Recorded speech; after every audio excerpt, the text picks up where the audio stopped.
ஓம் சாய்ராம். என் அன்பு குழந்தையே, இந்த சாயப்பா சொல்வதை அசாதாரணமாக எடுத்துக்கொள்ளாதே. ஆம் செல்லமே, இது உனக்காக பலிக்கப் போகும் வார்த்தைகள். இந்த சாயப்பா சொல்வதை சட்டென கேள். நிச்சயமாக உனக்கானது எல்லாவற்றையும் நல்லபடியாக, நீ நினைத்ததெல்லாம் நல்லபடியாக நடத்தி தருவேன். ஏனென்றால் நான் தேடி எடுத்த பொக்கிஷமான உனக்கு நீ விரும்பியதை அள்ளி அள்ளி கொடுப்பதற்காகத்தானே நான் உன்னை தேடி வந்திருக்கின்றேன். நான் சொல்லப்போகும் வார்த்தைகளை கவனமாக கவனி. வா, என் கரத்தை தொடு என் செல்லமே. உனக்கான வேலைகளை எல்லாம் சுகமாக முடித்து கொடுத்து வெற்றி மகுடத்தை நிச்சயம் உனக்கு என் கைகளால் உன் கரத்தில் சேர்ப்பேன். இது சாயப்பாவின் சத்திய வாக்கு. ஆம் என் செல்ல குழந்தை, பட்ட துன்பங்கள் எல்லாம் போதும். இனி உன் வாழ்க்கையில் சந்தோஷ தருணங்களாகத்தான் அமையப் போகிறது.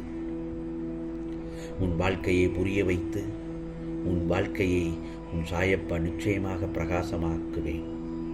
ஒன்று மட்டும் நல்லா தெரிஞ்சுக்கோ என் செல்லமே, நீ மனிதரிடம் மனிதனாக பழகு. நீ மனிதரிடம் மனிதனாக பழகு. அவர்களுக்கு ஆறுதல் அளிக்கும் வகையில் பழகு. காலத்தோடு பழகு. என் சிந்தனையுடன் பழகு. யாருக்கும் சிரமம் ஏற்படாத வகையில் பழகு. அதேபோல உன் பேச்சும் அமைதியுடன் இருக்கட்டும். நேற்றைய மனிதனின் குணம் இன்று பார்க்க முடியாது. நான் சொல்வது சரிதானே? நேற்றைய மனிதனின் குணம் இன்று பார்க்க முடியாது. குணங்கள் மாறிக்கொண்டேதான் இருக்கும். யாரையும் அவர்களின் உருவத்தை வைத்து மட்டும் எடை போட்டு விடாதே.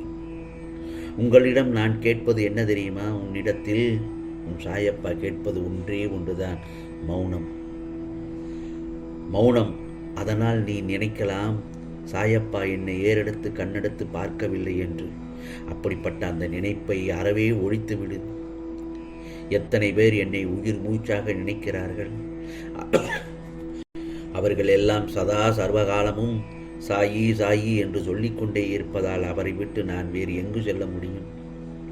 என் பக்தனின் மனமே என் சிம்மாசனம். என்னை நம்பி ஏமாந்தவர்கள் என்ற பேச்சுக்கே இடமில்லை. ஆம் செல்லமே, நிம்மதியாக பயணம் செய். உனக்காக என்றும் எப்போதும் உன் சாயப்பா நான் இருப்பேன். எந்த விதத்திலாவது என்னை அடைந்து விடலாம் என்ற நம்பிக்கை ஒன்று உனக்கு எப்பொழுதும் இருந்து கொண்டே இருக்க வேண்டும். சாய்நாதரே கதி என்று எப்போதும் இருக்க வேண்டும் என் செல்லமே. நான் எப்போதும் உன்னிடத்தில்தான் இருப்பேன். இந்த உலகத்தை தாங்கி துவாரகமாகியாகி இருந்து அனைவருக்கும் நிழல் கொடுத்து கொண்டிருக்கிறேன். நிச்சயமாக உனக்கான கதவுகளை திறந்து வைத்திருக்கிறேன். நிச்சயமாக நீ பூரணமாக நல்லதொரு அருளை பெறப் போகிறாய். உனக்கான துயரங்களை எல்லாம் போக்குவது இந்த சாயப்பாவின் கடமை அல்லவா? வாழ்க்கையில் நம்பிக்கை இல்லாமல் எதையும் செய்து விடாதே. இதோ நீ வேண்டிய அனைத்தையும் நிச்சயமாக நான் நிறைவேற்றி தரத்தானே உன் இல்லத்திற்கு வந்திருக்கிறேன். கவலைப்படாதே என் செல்லமே. என் பிள்ளைகளை நான் கவலைப்பட்டு கொண்டே இருக்கச் செய்வேனா என்ன? கவலைப்படாதே, நம்பிக்கையோடு இரு. உன்னை நான் நிச்சயமாக கைவிட மாட்டேன். நீ சந்தேகமும் கேள்வியும் இல்லாமல் உனக்கு எது சிறந்ததோ அது நம்மை வந்து சேரும் என்ற எண்ணத்தை வளர்த்துக்கொள். இந்த பிரபஞ்சத்தின் அனுபவங்களை எடுத்துப்பார், உலக அனுபவங்களை எடுத்துப்பார். இந்த எண்ணம் மட்டுமே உள்ளவர்கள் அவரவர் வாழ்க்கையில் வெற்றி பெற்று இருப்பார்கள். புரிகிறதா? அதைத்தான் உன்னையும் நான் பின்பற்றச் சொல்கிறேன். நீ உன்னுடைய துன்பமான காலங்களை கூட புன்னகையுடனும் தளராத நம்பிக்கையுடனும் எதிர்கொண்டு பார். உன்னுடைய தடைகள் அனைத்தும் வெற்றிப்படிகளாக மாறும். நான் சொல்வதையெல்லாம் சற்று பின்பற்றுவது உனக்கு கஷ்டமாகத்தான் தெரியும். ஆனால் அதை முயற்சி செய்து வார். அந்த துன்பங்கள் அனைத்தும் காணாமல் போகும் என் செல்லமே, காணாமல் போகும். என்றைக்கும் சந்தோஷத்தையும் நிம்மதியையும் வெளியில் தேடாதே. ஏனென்றால் அது வெளியிலே இல்லை, உனக்குள் தான் இருக்கிறது. உன்னை மாற்றும் எல்லா மாறுதல்களுக்கும் உன்னிடத்தில்தான் இருக்கிறது.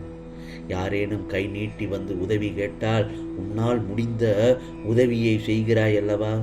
அப்போது அவர்களுக்குள் ஏற்படுத்தும் சந்தோஷம் உனக்குள்ள இருக்கும் சந்தோஷத்தை ஏற்படுத்துகிறது அல்லவா? உன் முன்னால் கலங்கி அழுது கொண்டிருக்கும் யாரையாவது பார்த்தால் உடனே ஆறுதலான வார்த்தைகள் சொல்கிறாயே, அப்போது அவர்கள் அடையும் நிம்மதி உனக்கு நிம்மதியை தருகிறது. இந்த வாழ்க்கையின் அழகை மட்டும் ரசித்துப்பார், அதை உடனே தொடங்கு. நிச்சயமாக உனக்கு நீ நினைத்ததெல்லாம் நடத்தி வைக்க நான் ஆயத்தமாகி உனக்கு நல்லதை நடத்தி வைக்க காத்திருக்கிறேன். உன்னை சுற்றி உள்ளவர்களை பற்றியும் அவர்கள் உனக்கு தடையாக இருப்பதை பற்றியும் கவலைப்படுகிறாய். அழிந்து போகின்ற வாழ்க்கையில் அவரவர் தன் மனம் போன போக்கில்தான் போவார்கள். இந்த காலத்தில் ஏழை சொல் மேடை ஏறாது என்பது போல உன் வார்த்தைகளுக்கு அவர்கள் கீழ்ப்படியப் போவதில்லை. அதை விடுத்துவிடு. உன் ஆன்மாவை சுத்தம் செய்து கொள்வதில் மட்டுமே கவனமாக இரு. உன்னை சுற்றி இருக்கிற சூழல்கள் எல்லாம் மாற வேண்டும் என்று எதிர்பார்த்தால் நீ முதலில் உன்னை மாற்றிக்கொள்ள வேண்டும்.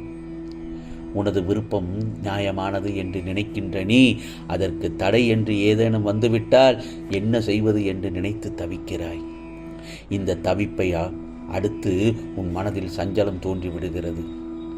இந்த தவிப்பால் மனம் விருப்பத்தை நிறைவேற்றிக் கொள்ள உத்வேகத்தோடு நடைபோடும் போது எதிரே உள்ள ஒன்றொன்றையும் தடையாக சந்தேக கண் கொண்டு பார்க்க தோன்றுகிறது உனக்கு. தடைகள் முதலில் வழிபோக்கனை போல் தள்ளி நின்று வேடிக்கை பார்ப்பதை போலத்தான் தெரியும். நமக்குள் அதற்கும் எந்த தொடர்பும் இல்லை என்பது போன்ற சூழல்கள் தெரியும். ஆனால் நாம் எதிர்பார்க்காத போதே நம்மை மெல்ல மெல்ல அந்த தடைகள் வந்து உன்னை கவ்விக்கொள்ளும். அப்போதுதான் நமக்கு உண்மையான போராட்டம் ஆரம்பிக்கும் என்பதை நீ உணர்ந்து இருப்பதால் இவ்வாறு தடையை கிள்ளிவிட நினைக்கின்றாய். என் செல்லமே, கவலைகளை எல்லாம் தூர வைத்துவிட்டு எந்த சலனமும் இல்லாமல் சலனமற்ற நல்லதொரு சிந்தனையோடு இந்த சாயப்பாவின் பாதங்களில் சரணடைந்து விடு. அந்த காரணத்தினால் சகல துக்கங்களிலிருந்தும் விமோசனம் கிடைக்கும். புரிகிறதா? பிறகு தடைகள் நொறுங்கும். ஏனென்றால் என் பார்வைக்கு மிஞ்சிய சக்தி ஏதாவது உண்டா? உனக்காக நான் இருக்கிறேன், உன் நிழலாக. என் செல்லமே, கவலைப்படாதே. ஆகவே எந்த ஒரு தருணத்திலும் தேவையில்லாத விஷயங்களை மனதில் எண்ண வேண்டாம். உன் சாயப்பா நான் இருக்கிறேன், உன்னை நல்ல வழியில் அழைத்துச் செல்வேன். இது என்னுடைய சத்திய வாக்கு. நீ என்னிடம் கோபித்துக் கொள்ளலாம், ஆனால் உன்னை கோபித்துக் கொள்ள மாட்டேன் நான். அப்படி நான் கோபம் கொண்டாலும் என் செல்ல குழந்தை நீ உன்னை சரி செய்து நல்வழிப்படுத்துவதற்காகவே என்பதை முதலில் புரிந்து கொள். என்றும் உனக்கு துணையாயிருந்து உன்னை அரவணைப்பேன் என் செல்லமே. இது சாயப்பாவின் சத்திய வாக்கு, அருள் வாக்கு. நிம்மதியாக தூங்கு. சாயி சாயி சாயிராம் என்று என் நாமத்தை சொல்லிக்கொண்டே தூங்கு என் செல்லமே. நாளைய பொழுது உனக்கான பொழுதாகத்தான் விடியும்.